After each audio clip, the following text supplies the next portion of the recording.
और अब खबर ईरान के नए सुप्रीम लीडर मुस्तफा खामनेई की। अमेरिका, इजराइल और ईरान के इस युद्ध में अचानक से एक दावा किया जा रहा है कि मुस्तफा खामनेई गंभीर रूप से घायल हैं और कोमा में भी हैं। एक रिपोर्ट के अनुसार हमले में मुस्तफा इतनी बुरी तरह से घायल हुए हैं कि उनका एक पैर तक काटना पड़ा है और उनके लिवर को लेकर भी खबर यह है कि उसे गंभीर नुकसान पहुंचा है। आइए हम आपको दिखाएं कि पूरा सच है क्या। मुस्तफा खामनेई पर सबसे चौंकाने वाला खुलासा। ट्रंप का दावा, गंभीर रूप से घायल मुस्तफा लेकिन जिंदा हैं। कोमा में है मुस्तफा, उनका एक पैर भी काटा, लिवर को नुकसान। मुस्तफा पर दावा कितना सही, IRGC का क्या कहना है? अब ईरान क्या करेगा? अमेरिका इजराइल के खिलाफ प्लान क्या है? जब पश्चिमी मीडिया में मुस्तफा खामनेई को लेकर सबसे चौंकाने वाला दावा किया जा रहा है और कहा जा रहा है कि ईरान के नए supreme leader Mustafa Khamenei coma में हैं। अमेरिका और इजराइल के हमलों में उन्हें इतनी गंभीर चोट आई है कि उनका एक पैर भी काटना पड़ा है, लीवर को भी नुकसान पहुंचा है, जिसके चलते वो कोमा में चले गए हैं।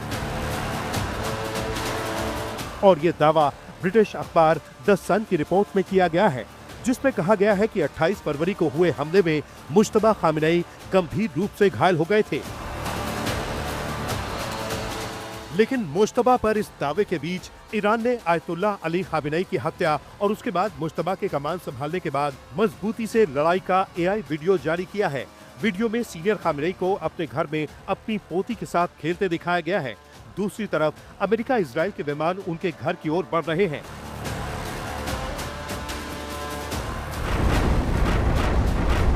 कुछ ही देर में खामेनेई के घर पर हमला होता है, जिसमें उनकी मौत हो जाती है। दूसरी तरफ ट्रंप को उनके जनरल आकर बताते हैं दोनों इसकी खुशी मनाते हैं और तब मुस्तफा खामेनेई को अपने पिता की अंगूठी को पहनकर कमान संभालते दिखाया गया है। इसके बाद ट्रंप को एक फोन आता है, उधर से आवाज आती है, ट्रंप पसीने पसीने हो जाते हैं। दूसरी तरफ ईरान मिसाइलों के अपने सारे तहखाने खोल देता है और उसकी मिसाइलें मिडिल ईस्ट में तबाही मचाने लगती हैं। यकीनन ये AI वीडियो युद्ध में ईरान का मनोबल बढ़ाने और दुश्मन को धराशायी दिखाने के लिए है। लेकिन आज यानी रमजान के आखिरी जुमे को ईरान में अल कुद्स डे बनाया गया। इस मौके पर मुस्तफा खामेनेई को सुप्रीम लीडर बनाने के समर्थन में बड़ी रैलियां निकाली गईं। आपको बता दें कि ये दिन हर साल फिलिस्तीन के समर्थन में मनाया जाता है। इस बार ईरान के कई शहरों में हजारों लोग सड़कों पर उतर आए।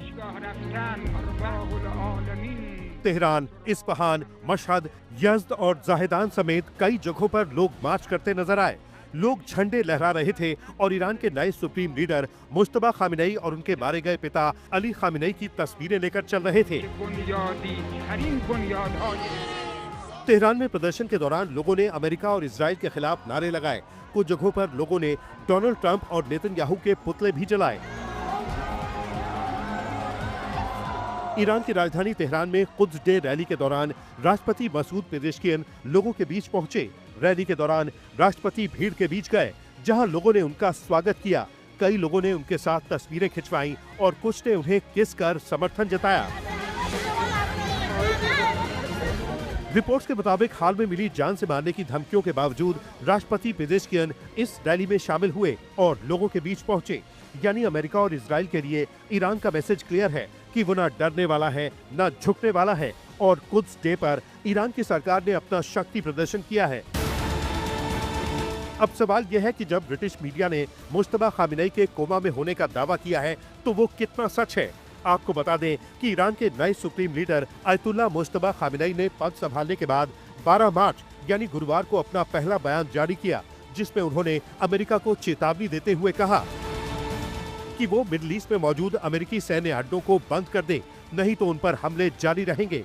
अमेरिका को ईरान पर किए गए हमलों की भरपाई करनी होगी और मौजूदा हालात में होर्मुज स्ट्रेट का रास्ता भी नहीं खोला जाएगा।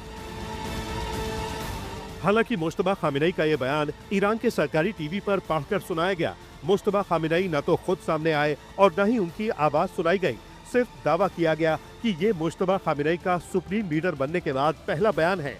मुस्तफा खामेनेई के इस बयान के बाद इजरायली सेना ने सवाल उठाया और एक पोस्ट में लिखा कि मुस्तफा कहां हैं?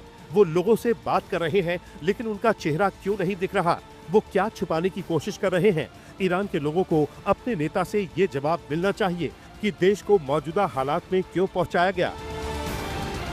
इसके बाद अमेरिका के राष्ट्रपति डोनाल्ड ट्रंप ने कहा है कि उन्हें लगता है कि ईरान के नए सुप्रीम लीडर मुश्तबा खामेनेई अभी जिंदा हैं, लेकिन गंभीर रूप से घायल हैं। उन्होंने ये बात फॉक्स न्यूज को दिए इंटरव्यू में कही।